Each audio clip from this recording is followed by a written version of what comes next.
বরিশালের কেন্দ্রীয় bus terminal নথুল্লাবাদে শ্রমিক ইউনিয়নের দুপক্ষের সংঘর্ষে ১৫ জন আহত হয়েছেন। বন্ধ রয়েছে দূরপাল্লার বাস চলাচল। এ বিষয়ে জানাতে নথুল্লাবাদ বাস টার্মিনালে আছেন সহকর্মী অপূর্ব। সরাসরি যাচ্ছে তার কাছে।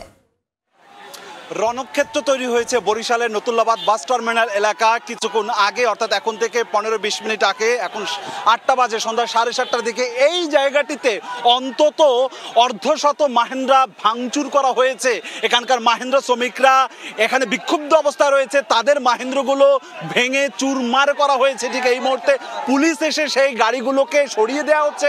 মাহেন্দ্রা শ্রমিকদের পক্ষ থেকে অভিযোগ করা হয়েছে পুলিশের নাকের ডগায় বসে এই মাহেন্দ্রগুলো চুরমার করা হয়েছে। এখানে প্রায় অর্ধশত মাহেন্দ্রগুলো এখানে ছড়িয়ে ছিটিয়ে রয়েছে এই রাস্তায়। এর আগে আপনি জানেন যে সকালে মূলত দুপুর 12:30টার সময় এখানে শ্রমিকদের সাথে হাতাহাতির ঘটনা ঘটে, বহিরাগতদের সাথে এখানে যে সূত্রপাত হয় বেলা 12:30টার সময়। সেই হাঙ্গামা, সেই সহিংসতার রেশ কিন্তু এখনো চলছে বরিশাল কেন্দ্রীয় বাস টার্মিনাল এলাকায়। এবং এখান থেকে বরিশাল থেকে আজকে অভ্যন্তরীণ রুট এবং দূরপাল্লা রুটের বাস চলাচল বন্ধ রয়েছে। ফলে আশপাশের এই 6 জেলার মানুষ এখন জিম্মি হয়ে পড়েছে। শত শত মানুষ রাস্তার পাশে, যাত্রীরা এখানে অপেক্ষা করছে। তারা কোনো আসা যাওয়ার ব্যবস্থা না থাকার ফলে যাত্রীরা কিন্তু চরম দুর্ভোগে পড়েছে। এবং দেখুন কিভাবে এক একটি গাড়ি ভাঙচুর করা হয়েছে।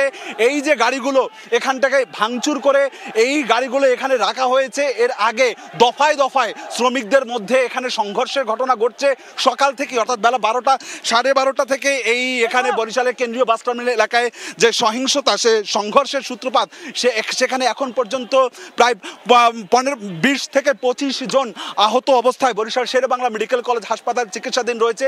এই মুহূর্তে পুলিশের কিন্তু সিনিয়র কর্মকর্তারা এখানে এসেছে। তারা পরিস্থিতি সামাল দেবার জন্য শ্রমিকদের সাথে, এক পাশে এখানে মাহেন্দ্রা শ্রমিক, অপর পাশে বাস শ্রমিকরা এখানে অবস্থান নিয়েছে। দুই গ্রুপ পাল্টাপাল্টি অবস্থান নেয় এই জায়গাটি এখন কিন্তু একেবারে রণক্ষেত্র অবস্থা তৈরি হয়েছে। এখানে ঢিল মারছে, বাস লাঠিসোঁটা দিয়ে ভাঙচুর চালানো হচ্ছে। 20 থেকে 25 জন এই মুহূর্তে আহত অবস্থায় চিকিৎসাধীন রয়েছে।